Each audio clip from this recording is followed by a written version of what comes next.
Bom, gente, estamos aqui no Kickoff do Grupo Stefanini em 2025, mais uma grande união de todas as nacionalidades, diversos idiomas, diversas pessoas aqui. E ontem a gente lançou nossas novas atitudes, como é que a gente se comporta, o que a gente olha, o que a gente tem de essência dentro do grupo. E eu estou aqui com a Graça e com a Dani, que foram as pessoas que encabeçaram tudo isso para falar um pouco sobre as nossas novas atitudes. Mas antes, vamos começar falando como é que essas atitudes vêm construindo o grupo nos últimos 36 anos. Então, Graça, como é que foi essa experiência? Como é que o que são nossas, né? Como é que foram essa jornada, todas as atitudes durante esses últimos anos?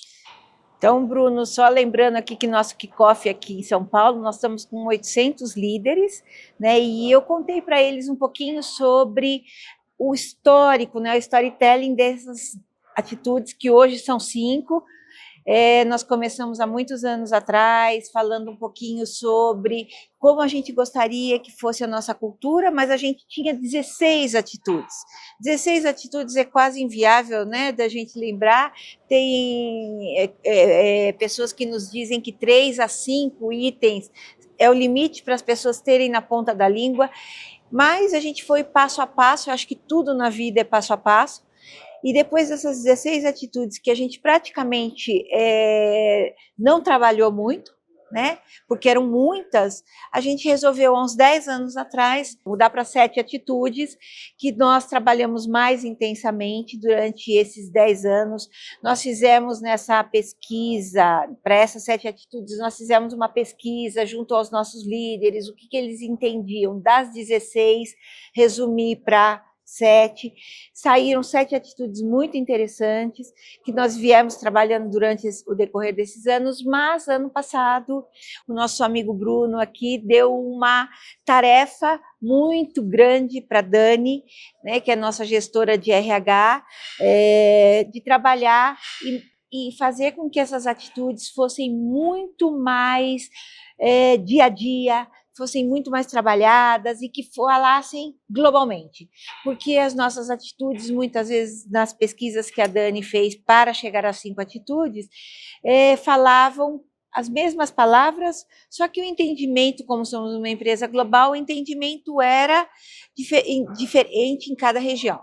Então, trouxemos para 5 atitudes e procuramos manter em 5 palavras essas 5 atitudes, que é coragem, liderança, respeito, humildade e comprometimento, que eu acho que traz para a gente a nossa realidade de empreendedor que somos. É muito legal, Graça. E assim, a Graça comentou, Dani, sobre a complexidade de entendimento, né? Então, para alguns lugares a gente percebeu que o significado não era exatamente aquilo. Como é que foi liderar um projeto desse? 41 países, 38 mil pessoas, culturas diferentes, nacionalidades diferentes. Como é que é liderar um projeto desse e chegar numa conclusão, acho que tão bacana quanto foi essa? Eu acho que, para mim, a primeira palavra foi muito desafiador, porque nós temos a tendência, como ser humano, de sempre usar a nossa lente, né? Onde é a nossa zona de conforto. E para mim, no meu caso, o Brasil era a zona de conforto. E como foi o primeiro projeto, as primeiras vezes, e tocar um projeto global pela primeira vez, é sair totalmente da sua zona de conforto. E aonde foi que eu achei a minha zona de conforto para eu conseguir achar o conforto no desconforto? Foi conversar com as pessoas. Então foi por isso que a gente decidiu fazer uma pesquisa, porque aí você ouve as diferentes perspectivas das regiões. E para mim o primeiro desafio foi eu não imprimir a minha natureza, né? O que eu chamo da minha natureza? A minha lente, que é a lente brasileira. Porque a gente começa a falar, nossa, que estranho. Por que eles enxergam isso, mas não é tão óbvio, né? E aí a gente cai nesse gatilho, né, de falar, nossa, o óbvio, é óbvio para quem? É óbvio para a nossa cultura? É óbvio para aquela região? Por que será? E aí você troca o julgamento que a gente começa a ter por curiosidade. Eu acho que essa foi a grande virada de por que as pessoas entendem isso? Então, além da pesquisa trazer essa mudança de paradigma que é de julgar para, né, que é natural do ser humano julgar, para ter a curiosidade, para entender o porquê que eles enxergam dessa maneira, eu acho que foi chave dentro do projeto. Então, acho que essa foi a primeira coisa. A segunda foi o desafio de entendimento com o próprio idioma, né? Então, você tem que tocar o idioma, que você tem que estar muito atento ao que as pessoas estão falando, porque os detalhes importam. para mim foi muito desafiador, mas ao mesmo tempo foi muito gratificante, porque eu consegui, inclusive, evoluir, não só como pessoa, mas também como profissional, porque você começa a ter uma riqueza cultural muito grande dentro dos países. Então, foi muito legal você conhecer a cultura pela lente das outras pessoas que estão lá, e você falar assim, poxa, que enriquecimento, né? De como é que você agora toca algo e começa a pensar, brincadeiras à parte, assim, quando a gente foi falar muito de coragem, quando eles começaram a falar, não, mas aqui coragem tem uma conotação um pouco mais complexa, tem que ser valentia, Dani, pode colocar? Eu falei, óbvio, porque tem que ser, se a gente quer ter os mesmos valores, obviamente eu não vou querer que seja igual a nossa lente, né? Esse foi um primeiro exemplo de como que a gente teria que não escrever na pedra, né? Olha, tem que ser coragem, vai ter que ser até o final. Não, vamos fazer valentia. Se significa isso para lá, coragem tem mais uma conotação como valentia, vamos colocar como valentia.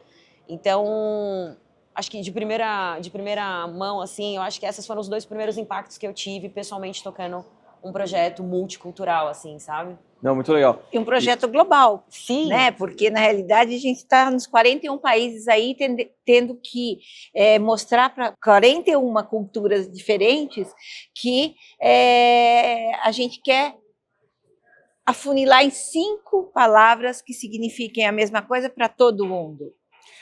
E você comentou um pouco, acho que, de como é que a gente traduz, né, para as pessoas e como é que a gente traduz comportamentos. Então, dentro do processo, a gente construiu os do's e os don'ts, né, que explicam exatamente aquilo que a gente espera de cada uma das pessoas. E acho que é legal, Graça, explicar um pouco qual é o intuito por trás de tudo isso, né, de o que é esperado e o que a gente não toleraria, né, em cada uma das atitudes para deixar, acho que, bem descrito e traduzido para todo mundo. Sim, então eu posso dar um exemplo bem claro, que inclusive eu falei ontem com o pessoal, né, que é a questão de humildade, né? Humildade em aprender. A gente tem que estar o dia todo, toda hora, disponível para aprender.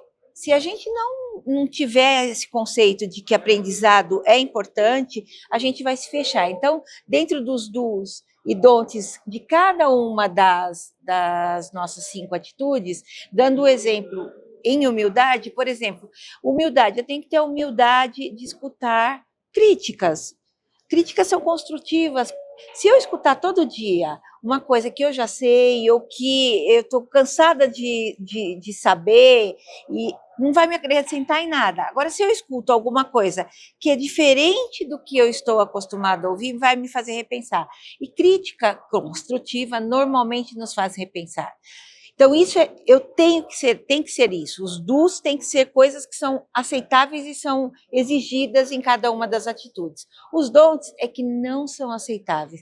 Então, por exemplo, eu não posso ser reativo, em hipótese nenhuma, a ouvir. Eu tenho que ouvir sempre, né? Eu tenho que saber escutar, estar aberto a ouvir. Então, é um pouco disso, os do's e os don'ts. Muito legal. Tem vários exemplos que a gente quis deixar muito claro do que a gente gostaria e do que a gente não gostaria. Muito legal, Graça. E Dani, acho que para fechar, né? E agora quais são os próximos passos? Como é que a gente vai fazer com que isso seja natural na empresa e toda a extensão do grupo no mundo afora? Eu acho que a parte mais difícil é essa que entra, né? Porque a gente se pergunta assim, criar, pensar e montar de fato aquilo que a gente gostaria de que a gente tivesse permitido dentro da cultura para que a gente consiga se identificar. Eu acho que essa é a parte complexa, mas a gente conseguiu chegar nela.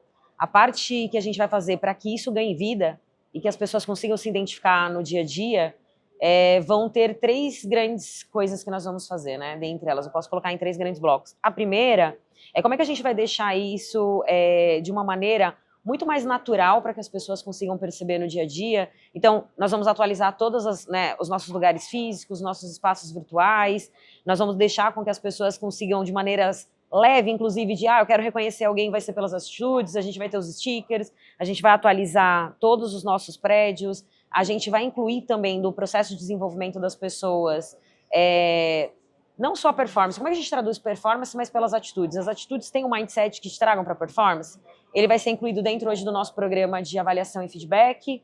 A gente vai também alinhar as pessoas desde que entram dentro da empresa, dizendo para elas o que é esperado delas, para que elas também se reconheçam, né, e vão traduzindo e sendo, inclusive, influenciadoras disso, né? Que elas vão lá e coloquem isso como se fossem parte delas.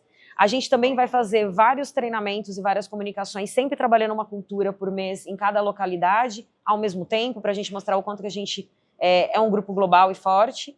E também, obviamente, chegar no reconhecimento das pessoas, que também o drive vai ser as atitudes, que será o nosso Atitudes Awards, e que eu acho que é o momento mais esperado por todos, né? Não só alinhar, se reconhecer, mas também ser reconhecido por isso. Então, eu acho que este ano, a primeira jornada nossa vai ser esses 3 grandes passos para a gente conseguir criar essa conexão com todo mundo, para que todo mundo consiga se reconhecer nesse processo. Antes de você terminar, Bruno, eu queria falar alguma coisinha, que eu acho que assim, quando uma empresa tem uma cultura forte, ela consegue se manter, ela consegue se perpetuar. E eu acho que isso é extremamente importante nesse mundo que a gente está vivendo de coisas que são quase que vapor, né? Se a gente tem essa cultura forte, estabelecida dentro da nossa empresa, a gente consegue se perpetuar. E a gente deve trabalhar com essas 5 atitudes: coragem, liderança, respeito, humildade, comprometimento, de uma forma muito forte, inclusive na contratação das pessoas, na avaliação das pessoas e, inclusive, quando for necessário, a gente não gosta muito, também no desligamento das pessoas. Então, a gente vai trabalhar fortemente isso em toda a empresa. E isso eu acho que vai fortalecer ainda mais a nossa cultura. Muito bom. Obrigado, Graça, Dani. Acho que a gente tem um desafio muito grande pela frente. O grupo continua crescendo, continua investindo com uma cultura cada vez mais forte. Acho que isso que vai levar a gente para frente, cuidando das pessoas, que é o nosso principal ativo. Muito obrigado, gente.